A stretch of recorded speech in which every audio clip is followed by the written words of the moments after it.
Life is known to weave a tapestry of stories with each individual as the thread.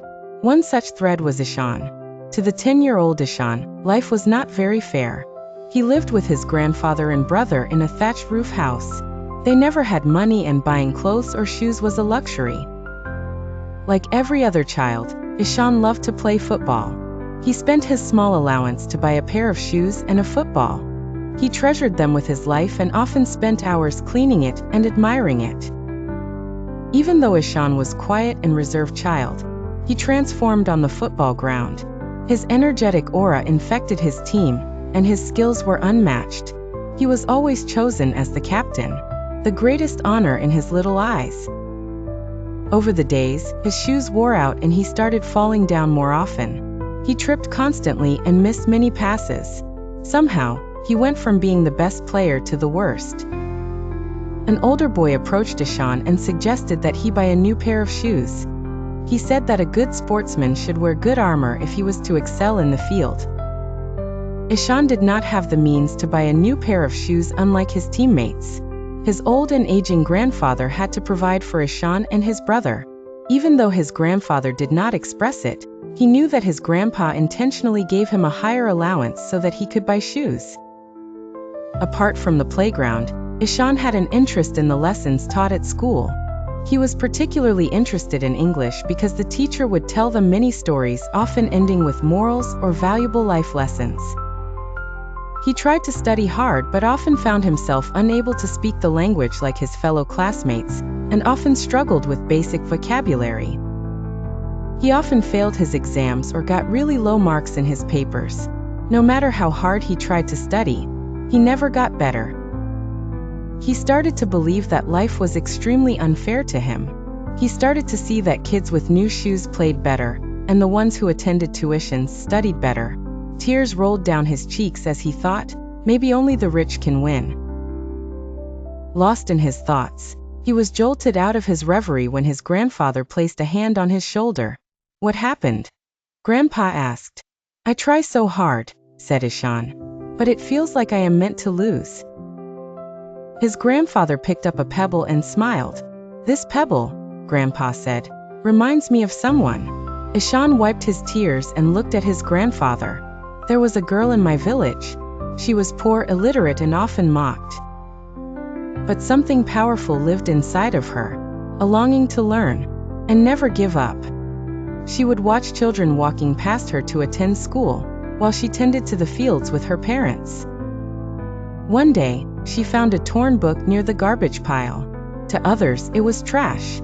To her, it was treasure. She didn't understand what was written inside the book, but her fierce determination made her sit down under the dim lights of the night and study. She couldn't attend school. That did not stop her though. She came anyway, sitting by the window, listening, learning, day after day. She didn't have a chair or a desk. Her knees would be cracked from kneeling down so much. She couldn't even take any notes as she did not have a notebook and pen. She did not realize it at the time, but one of the teachers noticed her presence. One day, the teacher left a book on the ledge of the school compound, knowing full well the girl would find it. The girl crept into the school as usual. She found the book left behind by the teacher. She clutched it to her heart like it was the greatest treasure ever found. She immersed herself in learning. Each evening she gathered the younger girls in her village and shared what she'd learned. Even though her father disapproved, she continued to teach. Her mother was initially skeptical, but she was also proud of her daughter. Years passed. With the help of a few kind villagers, she built a small thatched hut. She set up a blackboard and some rickety stools to sit on. She continued to teach. More children joined.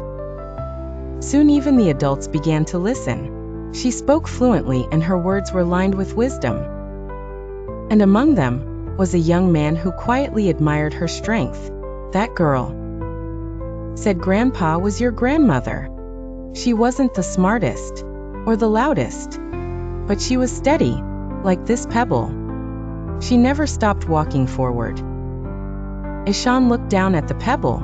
"Do you think I'll be strong like her?" Grandpa placed a hand on his shoulder. "You already are. You're just still being shaped." Success doesn't start with what you have. It starts with what you believe. Because the world will never be a level playing field. Some will have better tools. Some will have smoother roads. But the one thing no one can take from you is your will to keep going. It's okay to feel discouraged. It's okay to wish things were easier. But never let that stop you from rising. Use every doubt as fuel. Use every no as a reason to push forward. Your strength is not in your circumstances. Your strength is in your response. Turn every rough moment into a stepping stone. Every tear into a lesson. Like Ishaan, who once felt small, but carried a story of perseverance that changed everything. Because in the end, the rock became the pebble only through the winds of storms. If this story moved you, or reminded you to keep going no matter the odds, don't forget to like, share, and subscribe. Join me for more stories that spark hope, strength, and quiet courage. Until next time, keep walking, even when the road is rough.